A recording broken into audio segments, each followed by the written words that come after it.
Shalom, welcome back. I titled this video, Don't Pray Like a Heathen, and we'll get into the reason in a moment. It has to do with a question that I was asked on my previous video. So the previous video was about a experience I had where God had healed a broken jaw that I had. And so to give you the short rundown of it, about 6 months ago, I had a wisdom tooth removed, and in the process of that whole experience, my jaw got broken, and we didn't know it was broken for a couple of months, and once it was diagnosed, and we were able to see the break on the x-ray, some time had went by, and so there was some deterioration of the bone where these two bones had been rubbing together. And then it was another 2 or 3 months before I could get a surgery date because they had to go in and actually put a plate in. They said they were probably going to do a bone graft because of the damage to the two pieces of bone that were rubbing together. And I continued to pray for healing, and I prayed right up until the moment that they put me under with the anesthesia to have the surgery. And at that moment, I know the bone was broken. I know because my bite wasn't lining up. I could, feel like I could put my hand on the side of my face. I could feel the break, so I knew it was still broken. But when the doctor went in to do the surgery, he discovered that the bone was completely healed. Those were his words, completely healed. So he ended up doing some work to clean up some of the soft tissue. That there's a little bit of scar tissue there from where it had been broken, and I guess the bone had been rubbing against muscle fibers and stuff. But whatever the issue was, he did mention he cleaned up some of the soft tissue, but the bone itself was repaired. So, one of the verses that kept going through my mind was this verse in Matthew 7:7. Of course, Yeshua tells the same story in Luke, and essentially the idea is you keep on praying until you get what you want.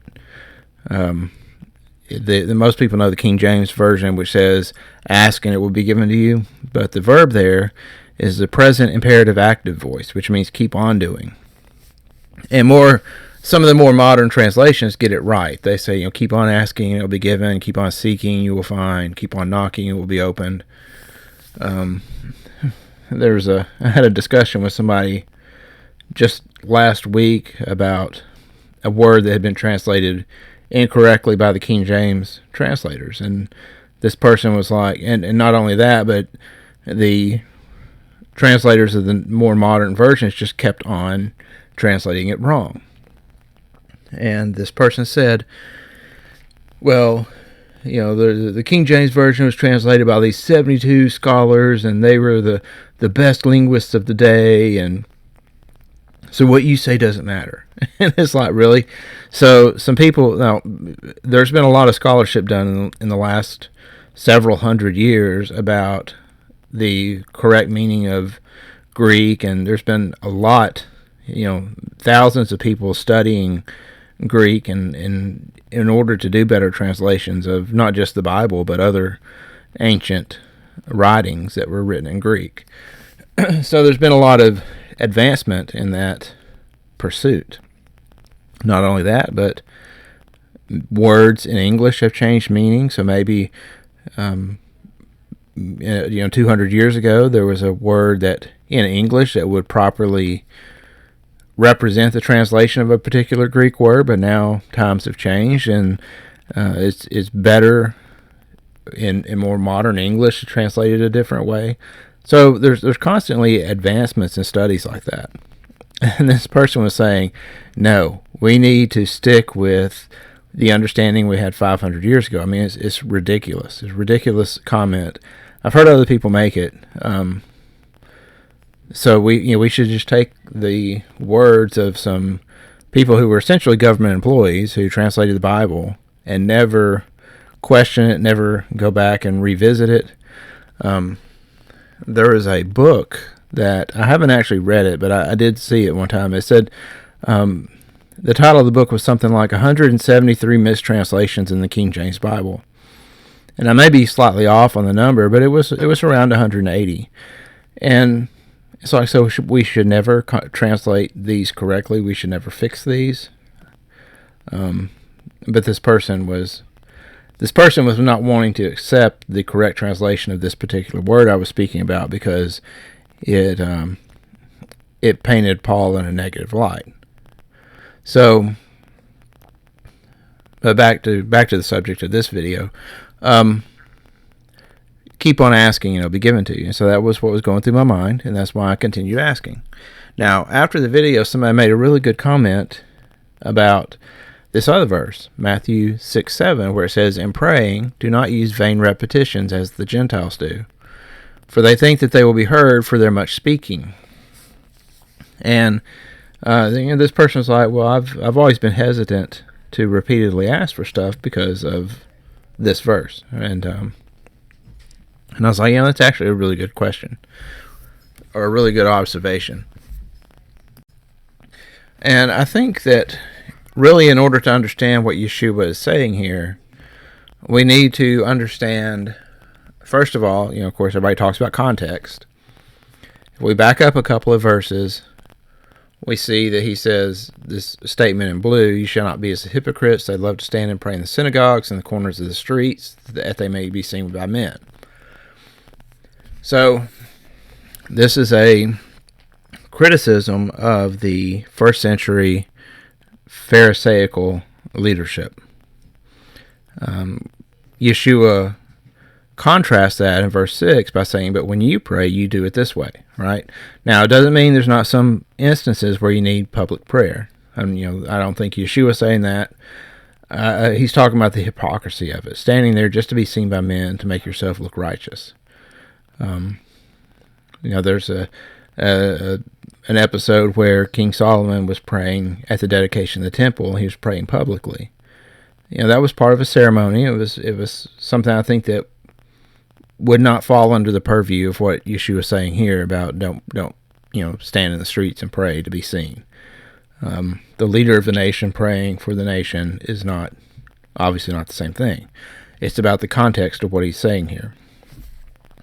So then we get down to verse 7, and he's saying, "Don't pray as the Gentiles do." Now, keep in mind, Yeshua knew exactly who these Pharisees were. They were not Israelites. They were Edomites. They were Gentiles. Some translations say, "as the heathen do."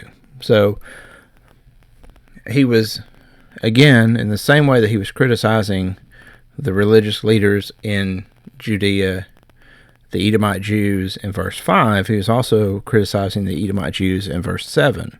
And I'll show you how we can tell that. But so he says, don't do this. Don't, use this vain repetitions, because they think they will be heard for their much speaking.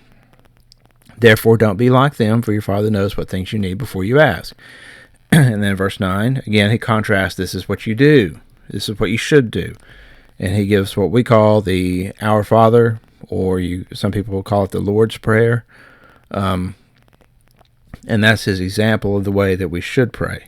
Now, this is something I think is actually referring to a practice in Edomite Judaism, Pharisaism. It dates back to at least the 1st century. They claim that it dates back to the 3rd or 4th century BC. But there's a prayer called the Shmoneh Esrei. And years ago, I was listening to a video by Joseph Good speaking about the temple, and he mentioned this book because this book has got prayers in it. It's a Jewish prayer book, but it also has a lot of good explanations and kind of like historical references to the different prayers and that sort of thing. And while I was listening to the video, I went onto Amazon, and there was like a used copy of this book for less than $5. So I ordered it, and I read through it. It is an interesting book. I bought it at the point that I was more into like the Hebraic roots stuff, and it does give a lot of good information about the origins of a lot of these Jewish prayers. there's a section on the Shmoneh Esrei, which means the 18 benedictions. There's actually 19 benedictions now. They've added a 19th prayer, which is a prayer against what they say the heretics is, but essentially it's a prayer against Christianity or Christians, which is kind of ironic, that Yeshua was teaching against this benediction type of ritual, and then they add a prayer to it against him. But the Shmoneh Esrei, when you say it, there's some introductory prayers. You generally say it after you say the prayer for the Shema. The whole prayer service is called, I believe, the Amidah. And if you were to go through the whole series of different prayers, you're probably looking at anywhere from 30 to 45 minutes of praying, of saying these repetitive prayers 3 times a day. So 3 times a day, the Edomites will go to synagogue, and they will say these repetitious prayers for 30 or 45 minutes. And Yeshua is saying, don't go to the synagogue, just go into your own room to pray. Don't say these vain repetitions. You say this short, reasonable prayer to your Father. And essentially what Yeshua was doing is he was giving them a replacement for this Shmoneh Esrei. And so in this prayer book, in the section on the 18 benedictions, on the second page, there's this paragraph that I have the square drawn around. And I find it really interesting because there's a couple of shortened versions of this Amidah that you can say, and the language is very similar to the Lord's Prayer. So, just to read this paragraph, still shorter forms of prayer were prescribed for times and places of imminent danger to life. In such cases, neither the opening nor the closing benedictions of the Amidah were recited. One of the best known of these prayers is that of Rabbi Eleazar, "Let thy will be done in heaven above. Grant tranquility of spirit to those that reverence thee below." So in other words, let your will be done on heaven above and in earth below, right? Very similar to what Yeshua said. And do that which is good in thy sight. Let thy will be done, right? Blessed art thou, O Lord, who hears prayer. Another one of these short prayers is, O God, the needs of thy people are many, and thy knowledge, and their knowledge slender. Give every one of thy creatures his daily bread. So in other words, give us this day our daily bread, right? And grant him his urgent needs. Blessed art thou, Lord, who hears prayer. So, and the point of bringing this up is that this is essentially very, very similar to what Yeshua says here in this is the way you need to pray. So Yeshua he's not speaking against repetitively asking him for something that you have an urgent need for. What he is talking about is he's talking about these very long prayers where you go into the synagogue, you're there for 30 or 45 minutes just reciting. When you start reciting some liturgy, especially if it's that long, you're just going through the motions. You're not even thinking about what you're saying, more than likely. And this is what Yeshua is saying. Don't do that. Just do this much simpler thing, much more effective, much more heartfelt. And this is essentially what I believe to be the lesson that Yeshua is imparting.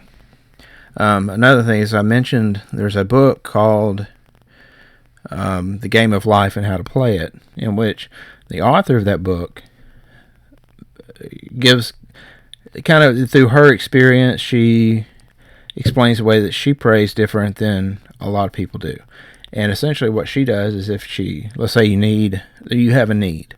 So maybe you need a new car.